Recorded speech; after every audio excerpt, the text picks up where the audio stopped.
At 5, I'm Valerie Cavazos. We begin in the courtroom. Convicted church arsonist Eric Ridenour and his victims must wait a little longer to find out how long he'll spend behind bars.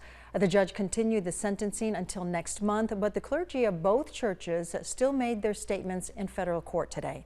13 News reporter J.D. Wallace has more from downtown after speaking to them and hearing more about the sentencing. It's a bummer that it's not over.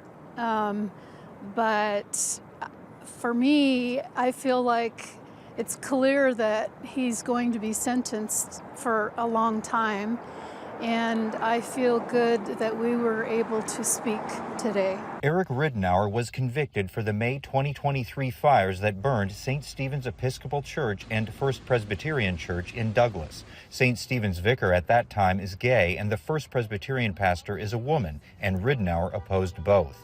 The First Presbyterian co-pastor, Peggy Christensen, made a victim statement in court. I really wanted to address him, and I was only able to catch his eye as I was walking away. I was surprised the judge didn't let me speak to him, but hopefully he heard my message.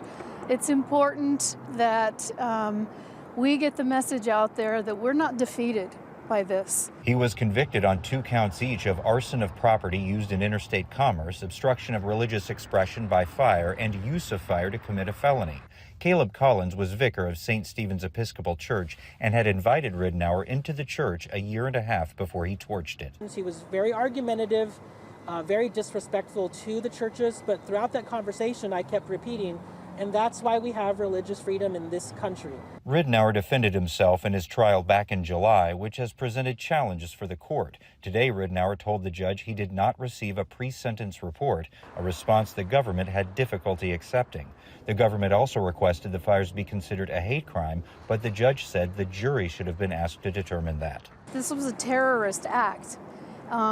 There's so many things going on in our country and in our world that are trying to shut people down, and we want people to know that violence is not going to shut down our voice.